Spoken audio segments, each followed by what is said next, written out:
All right, let's now shift our attention to the other big story that we are tracking on Race to Power, and this has got to do with the battle for becoming New York City's mayor that is now heating up. Now, early voting begins next week, and that is on the 25th of October, and the three candidates in the fray participated in a televised debate. Now, the independent candidate, Andrew Cuomo, the Democrat candidate, Zohran Mamdani, and the Republican candidate, Sliwa, clashed on several domestic issues and international matters as well. But the burning issue is New York's cost of living crisis, and all three candidates took a bit of a swipe at each other. I was governor for 11 years. The budget is double what it is in New York City, and I got government to work. I passed groundbreaking laws, minimum wage, paid family leave, built projects that had never been built before. This is no job for on-the-job training. I have the experience of being a New Yorker, someone who has actually paid rent in the city before I ran for mayor, someone who has had to wait for a bus that never came, someone who actually buys his groceries in this same city. And what all of that experience has shown me, which Mr. Cuomo can't seem to understand, is that it is far too expensive and far too hard for New Yorkers to afford to live in this city. Thank God I'm not a professional politician, because they have helped create this crime crisis in the city that we face, and I will Thank you, Mr. Sliwa.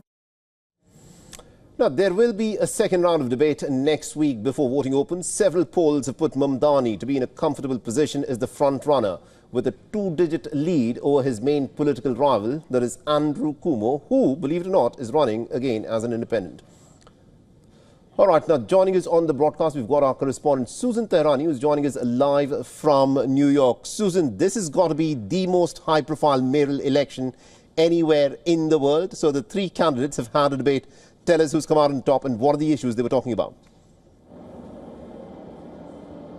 Yeah, Mohammed, you're absolutely right. This is a local election for New York, but the world was really watching. First of all, because really it shows because of Zohran Mamdani, and he's a self-proclaimed Democrat socialist, he's a Muslim, and he's leading the polls. And if he gets elected, many believe that that is going to be the face of the Democrat Party moving forward, the new face of the Democrat Party.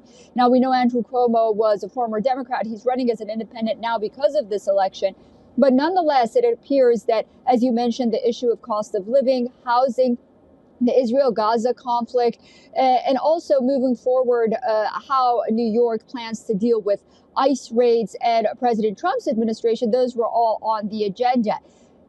Zohran Mamdani in the latest Quinnipiac poll, the first one that came out after the debate, continues to have a very strong lead. The margin is a little less after Eric Adams, the current mayor, dropped out between Mamdani and Cuomo, and Sliwa continues to lag behind with about 15% of voters supporting him here in New York. But nonetheless, unless Sliwa drops out, many believe that this election is over and it's going to be handed to Mamdani. But nonetheless, Andrew Cuomo has made clear that he's the right choice. He played last night on his experience. Zohran Mamdani played on his individuality, as we saw in the soundbite of being a New Yorker and connecting with today's New Yorkers. And so, we'll have to wait and see. But the thing is, it doesn't seem like after last night's debate, anyone changed their mind. There wasn't that big moment, really, from either candidates. Everyone, at least those that we've asked and those who have been polled, they stayed where they are. Interesting. Thank you very much indeed, Susan Tehrani, for joining us with all those updates there.